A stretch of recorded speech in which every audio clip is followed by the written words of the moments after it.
tropas a la Plaza de Mayo, ávido de conocer pormenores de esta página de historia política. Minutos de intensa nerviosidad. El desenlace es inminente, pues las fuerzas de la guarnición y de los cuarteles suburbanos se han plegado a la revolución que se extiende. Las tropas, ya en la zona céntrica, se dirigen hacia la Casa de Gobierno.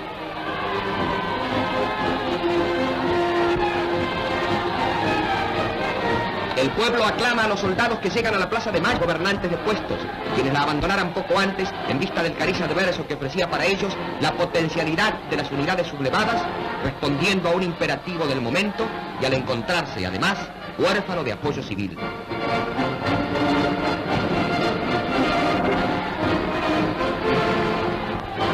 La efervescencia lógica fraterniza con las tropas.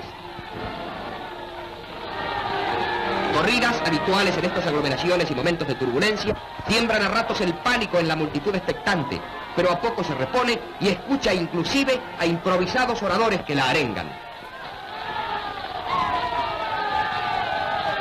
Los jefes del movimiento militar llegan a la Casa de Gobierno en unión de algunos de los oficiales que los secundaron en la marcha. La revolución está consumada. Surcan el cielo raudos los aviones, pero para devolver la calma.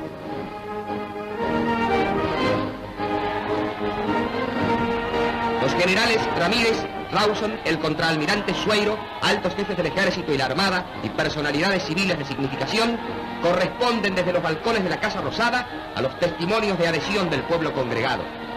El jefe del nuevo gobierno, a instancias de la muchedumbre, destaca que el ejército se ha visto precisado a lanzarse a la calle por la falta de respeto a las instituciones y velando por principios elementales de moral y cultura, solicitando que se tenga fe en la obra a cumplir. Estos conceptos, lo mismo que los móviles de reparación de la cosa pública, saneamiento administrativo y deseo de leal colaboración americana, expuestos en las proclamas, encuentran eco auspicioso en las masas.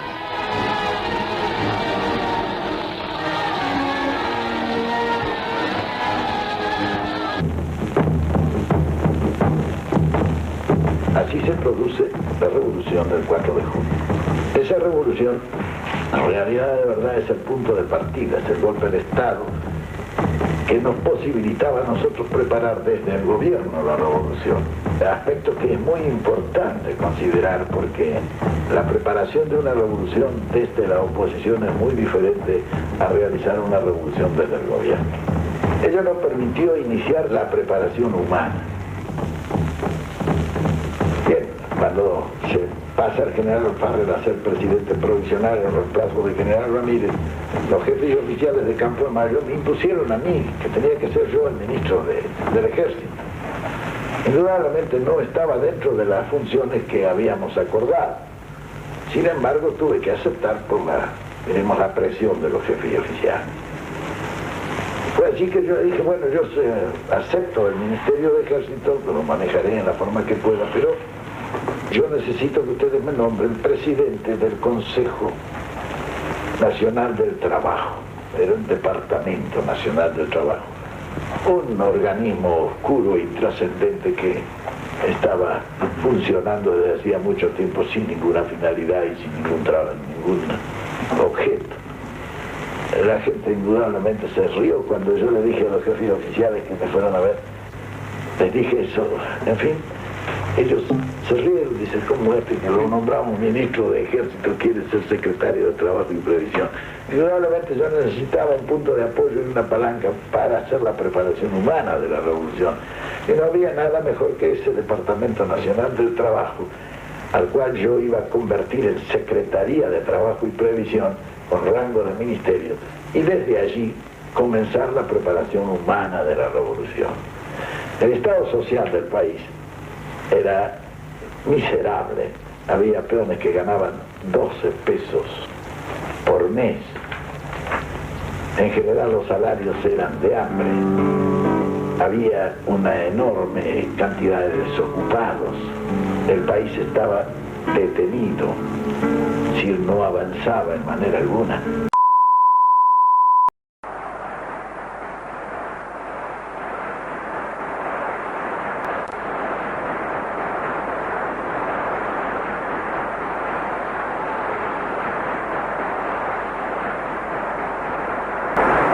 Yo, Juan Perón.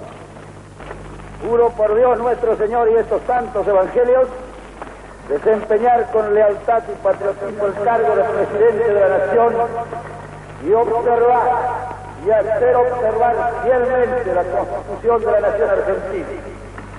Si así no lo hiciere, Dios y la nación me lo demandan.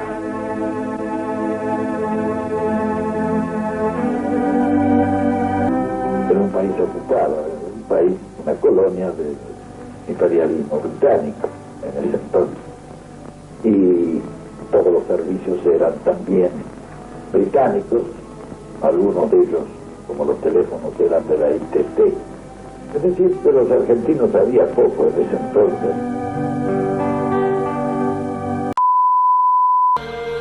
Si hubiera que elegir un día nacional del oprobio en la Argentina, el 16 de junio de 1955 no tendría demasiada competencia. El segundo mandato constitucional del general Perón había sufrido ya varios intentos golpistas de origen cívico-militar y atravesaba una creciente tensión con la jerarquía de la Iglesia Católica a partir de disposiciones como la ley de divorcio, el reconocimiento de los hijos extramatrimoniales y la convocatoria de una convención constituyente con el objetivo de separar la Iglesia del Estado.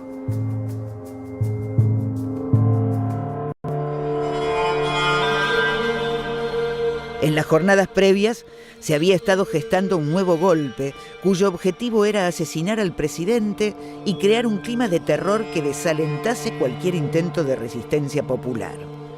El jueves 16 de junio, oficiales de la Armada junto a comandos civiles armados y dirigentes de la oposición iniciaron las acciones golpistas. A ellos se sumarían pilotos de la Fuerza Aérea, inicialmente leales al gobierno constitucional. A las 12:45, el capitán de fragata, Néstor Noriega, dejó caer las dos primeras bombas de 110 kilogramos en el corazón de la Plaza de Mayo. Inmediatamente se desató el infierno. Hubo 3 oleadas de ataque aéreo con bombas y metrallas sobre el centro de una ciudad desguarnecida y atrapada en el horror de la masacre desatada por la furia asesina de los golpistas. En horas de la tarde, Perón impidió que la CGT movilizara a los obreros dispuestos a defender al gobierno. La asonada fue contenida y los pilotos sublevados, junto a varios dirigentes cómplices de la oposición, huyeron al Uruguay. Hubo centenares de civiles muertos y heridos. El almirante Toranzo Calderón, junto a una decena de oficiales, fue condenado a cadena perpetua y los prófugos fueron dados de baja. 3 meses después, el presidente Perón era derrocado por un golpe que la memoria popular bautizaría como revolución fusiladora. El terrorismo de Estado empezaba a afilar sus colmillos.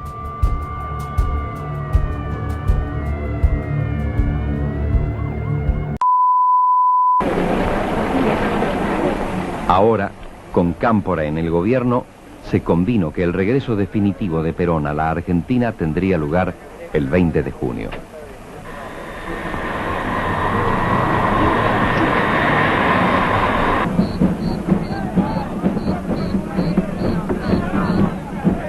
El regreso fue organizado como una gran fiesta popular. Desde la madrugada del 20, interminables filas de militantes de todas las tendencias del peronismo marcharon hacia Ezeiza, en lo que quizá fue la mayor concentración de masas de la historia argentina.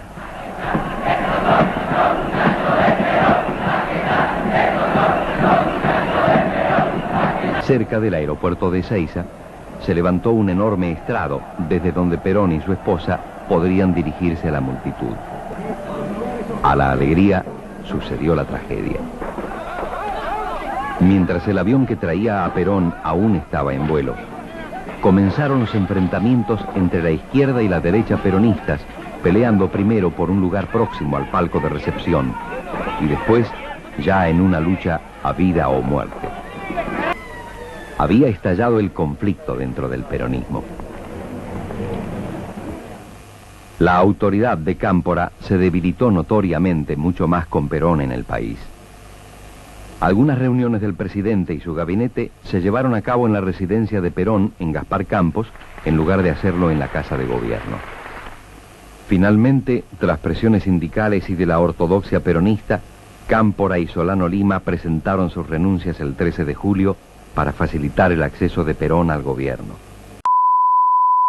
Deseo comenzar estas palabras con un saludo muy afectuoso al pueblo argentino. No pude hacerlo de forma personal por las circunstancias conocidas. Por eso deseo hacer un llamado a todos, a fin y al cabo, hermanos, para que comencemos a ponernos de acuerdo. Tenemos una revolución que realizar, pero para que ella sea válida, ha de ser de reconstrucción pacífica y sin que cueste la vida de un solo argentino. Cada argentino, piense como piense y sienta como sienta, tiene el inalienable derecho de vivir en seguridad y pacíficamente. El gobierno tiene la insoslayable obligación de asegurar. Quien altere este principio de la convivencia, sea de un lado o de otro, será el enemigo común que debemos combatir sin tregua, porque no ha de poderse hacer ni en la anarquía que la debilidad provoca o la lucha que la intolerancia desata. Yo quiero ofrecer mis últimos años de vida a un logro que es toda mi ambición. Solo necesito que los argentinos lo crean y nos ayuden a cumplir. Un grande y cariñoso abrazo para todos mis compañeros. Retempla para mí el espíritu volver a la presencia de este pueblo que toma en sus manos la responsabilidad de defender la patria. Creo también que ha llegado la hora de que pongamos las cosas en claro.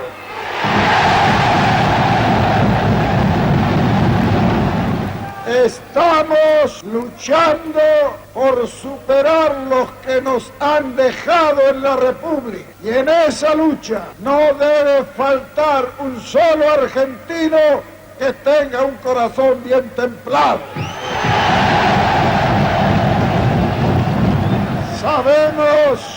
Sabemos que tenemos enemigos que han comenzado a mostrar sus uñas, pero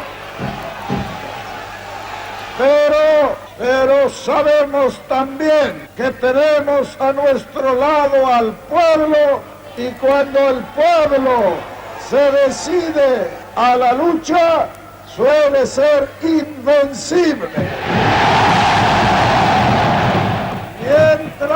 Mientras nosotros no descansamos para cumplir la misión que tenemos y responder a esa responsabilidad que el pueblo ha puesto sobre nuestros hombres, hay muchos que pretenden con el engaño o con la violencia. Nosotros, frente al engaño y frente a la violencia, impondremos la verdad, que vale mucho más que eso.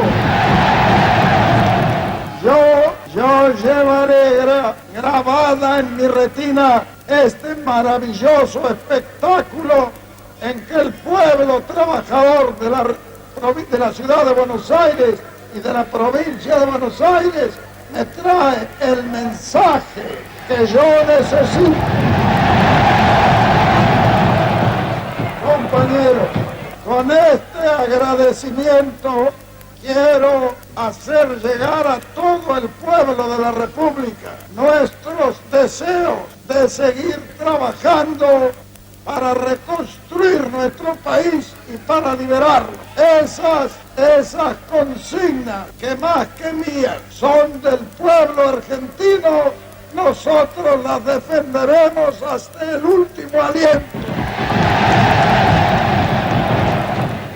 Finalmente, compañeros, les agradezco profundamente el que hayan llegado hasta esta histórica Plaza de Mayo. Yo llevo en mis oídos la más maravillosa música que para mí es la palabra del pueblo argentino.